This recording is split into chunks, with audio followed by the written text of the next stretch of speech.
Bonjour.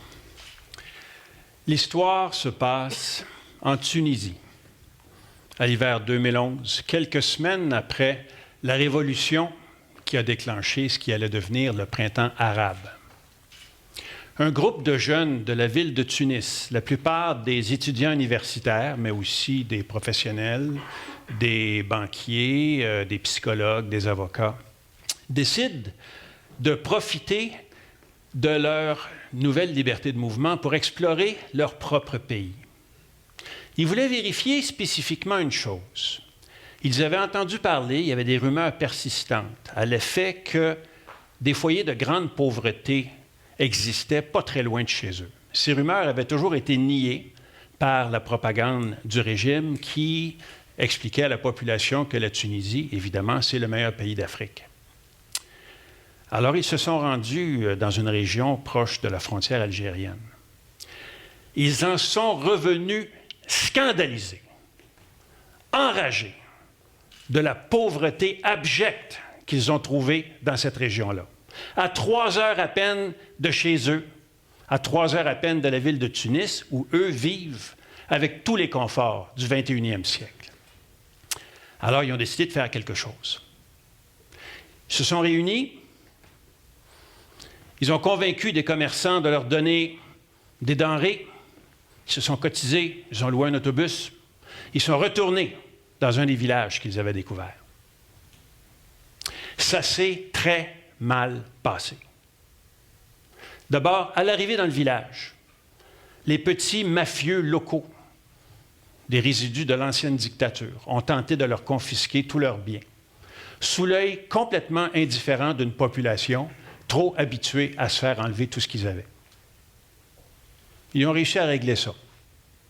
Mais ensuite, lorsqu'est venu le temps de distribuer les denrées qu'ils avaient apportées, la situation a viré à la foire d'empoigne, alors que cette population privée de tout s'est ruée sur les marchandises qu'ils voyaient là et qui, en temps normal, ne leur étaient jamais accessibles.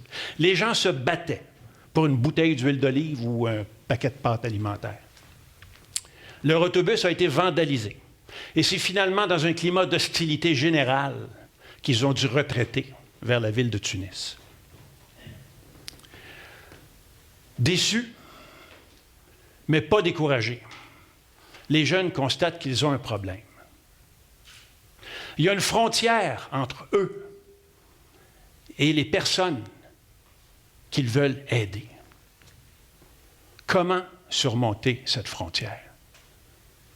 Ils ont eu une idée. Travaillant avec les professeurs de l'école du village, ils préparent une sortie. Et un bon matin arrivent des autobus qui amènent tous les enfants du village en banlieue de la capitale où il y a un grand parc d'amusement. Pensez glissade d'eau, manège, friandises, barbe à papa, le bonheur. Le soir, chaque enfant revient dans son foyer et ramène avec lui sa photo. Sa photo avec un sourire fendu d'une oreille à l'autre. Quelque temps plus tard, les jeunes reviennent dans le village avec une certaine appréhension, il faut les comprendre. La population arrive et forme autour d'eux un cordon humain. Puis, un enfant s'avance. À la main, il y a une feuille. C'est une lettre adressée par le village au groupe de jeunes. Dans cette lettre, on leur demande pardon pour les mauvais traitements. On les remercie pour la joie apportée aux enfants et on leur souhaite la bienvenue au village, maintenant et pour toujours. À partir de là, ces jeunes, écoutez, ils sont formidables, OK? Ils ont monté une association, ça s'appelle « Un enfant des sourires ». Allez voir leur page Facebook, « Un enfant des sourires Tunisie ». Ils ont pris en charge littéralement 5 écoles. Ils reconstruisent les écoles. Ils donnent des livres, des cahiers, du linge, des bottes, même des vélos, parce qu'on parle d'enfants, avec un seul message, restez à l'école. Mais rien de ça n'était possible tant qu'on n'avait pas réussi à franchir la frontière. Lorsqu'on prétend aller dans un autre pays, aider un groupe de personnes, il faut avoir ça à l'esprit. Imaginez la situation suivante. Vous êtes de jeunes universitaires, fraîchement diplômés des meilleures facultés d'agronomie en Europe. On vous envoie au Congo, à 100 km de la route pavée la plus proche. Et vous y arrivez dans votre 4x4 blanc flambant neuf, avec votre antenne parabolique, votre micro-ordinateur, votre savoir. Et votre mission est d'enseigner les derniers progrès de l'agronomie à des paysans qui n'ont rien que le linge qu'ils ont sur le dos, qui dorment dans des maisons avec des planchers de terre battus et des toits de chaume, et qui cultivent le manioc et quelques légumes comme le font leurs ancêtres depuis des temps immémoriaux. Bonne chance. On ne compte plus le nombre de projets de cette nature qui ont échoué, tout simplement parce qu'on a oublié de se poser la question, pourquoi ces paysans qui n'ont rien, qui sont sans pouvoir, écouteraient-ils ces jeunes universitaires qui débarquent chez eux et qui ressemblent vaguement aux colonisateurs de jadis? Les jeunes ont été très sages. Ils allaient dans un village, rassemblaient, je devrais dire, la population, et leur tenaient essentiellement le discours suivant. Ils leur disaient, nous, en Europe, on a développé des méthodes agricoles qui sont très efficaces chez nous. On croit qu'elles pourraient être efficaces ici, mais on n'en sait rien. On a besoin de votre collaboration pour le savoir. Alors, si vous êtes d'accord, on va cultiver une première parcelle de terre avec vos semences et vos méthodes de travail. Et à côté, on va cultiver une deuxième parcelle avec les semences que nous vous avons amenées et avec des méthodes que nous allons vous enseigner. Et à la fin de la saison, bien, on verra qu'est-ce qu'on a pu apprendre de vos méthodes. Et puis, de toute façon, vous gardez tous les légumes et tous les fruits qui sortent de là. C'est une méthode beaucoup plus respectueuse que celle qui aurait consisté simplement à débarquer chez ces gens-là et à leur dire, voici notre savoir, prenez-le.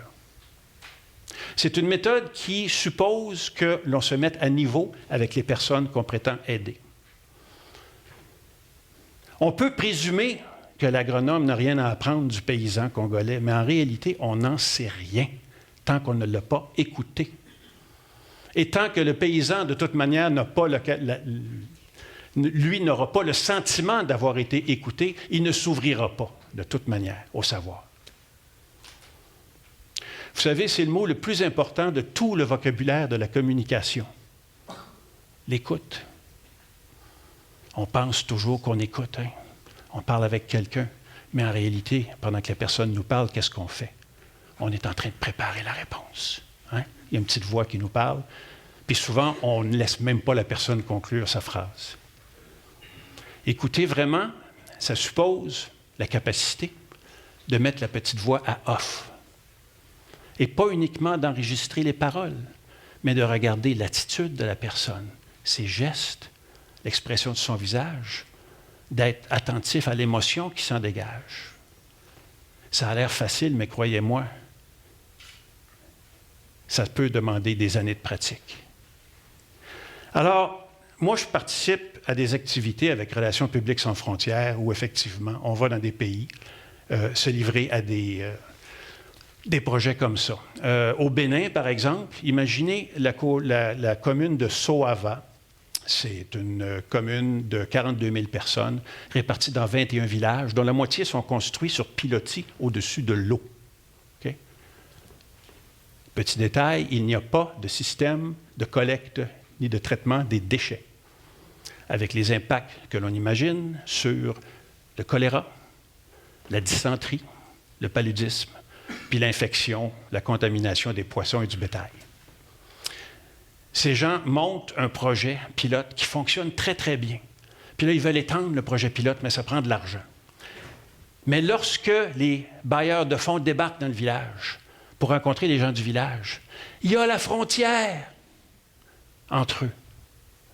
Ils n'arrivent pas à s'entendre, à communiquer, avec le résultat que si cette frontière n'est pas franchie, le projet pilote n'aura pas de suite.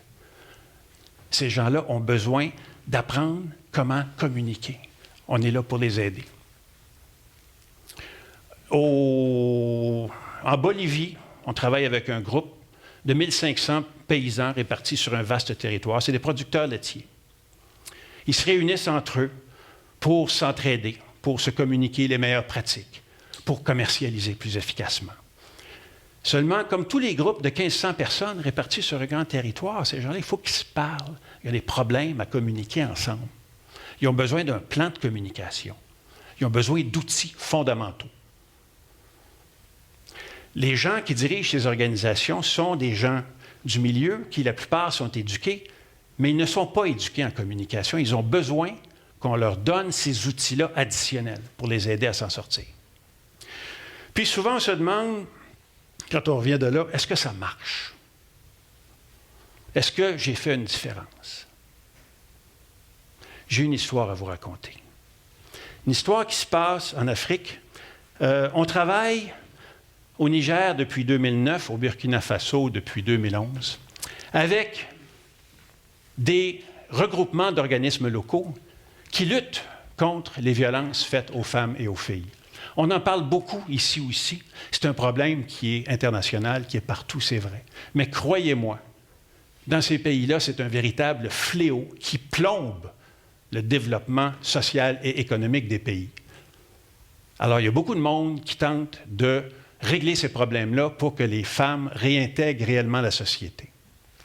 Alors, nous, on travaille avec des organisations de gens sur place. On les aide à être plus efficaces lorsqu'ils prononcent des conférences, lorsqu'ils écrivent des articles, lorsqu'ils rencontrent des politiciens. On les aide à communiquer efficacement. Il y a quelques mois, une de nos chefs de mission rencontre un homme qui vient vers elle. En fait, c'est l'homme qui vient vers elle. C'est un homme d'une quarantaine d'années, c'est un infirmier, donc un homme éduqué, et qui lui raconte qu'il a été dans une de ses conférences.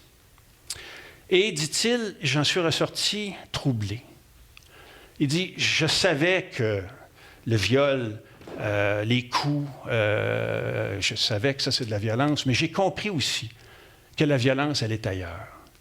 J'ai compris que la violence, elle est aussi dans le manque d'éducation. J'ai compris que la violence, elle est dans le fait d'obliger les femmes à travailler, à ne pas les aider. J'ai compris que la violence, c'est dans notre attitude de refus envers nos femmes. Il faut imaginer cet homme qui se trouve confronté à une partie de sa culture, donc à une partie de lui-même. Alors, dit-il, je suis rentré chez moi, j'ai été voir ma femme. Je lui ai raconté ça.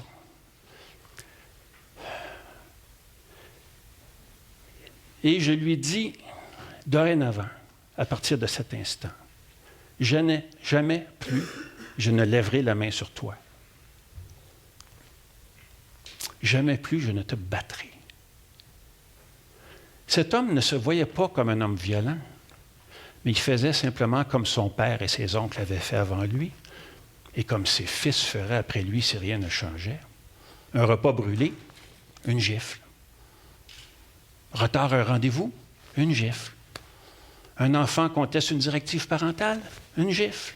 C'était comme ça, c'est tout. Mais à partir du moment où on avait touché sa conscience, avec quelque chose qu'il n'avait jamais saisi avant, il ne pouvait faire autrement que d'évoluer. Et pourquoi raconte-t-il ça à notre chef de mission? Parce qu'il sait qu'elle a travaillé avec l'organisme qui a préparé la conférence, qui a changé sa vie, la vie de sa famille et un peu aussi la vie de sa communauté. Parce que, dit-il dorénavant, je ne me tairai pas.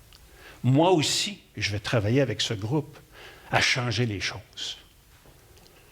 Alors, vous voyez, quand on fait de la coopération internationale, on fait ça par idéalisme. Et parfois, on pense que la tâche est impossible. Mais je vous le dis, ça peut marcher. Une personne à la fois, on va y arriver. Mesdames et messieurs, vous avez été un public particulièrement attentif. Je vous remercie de votre écoute.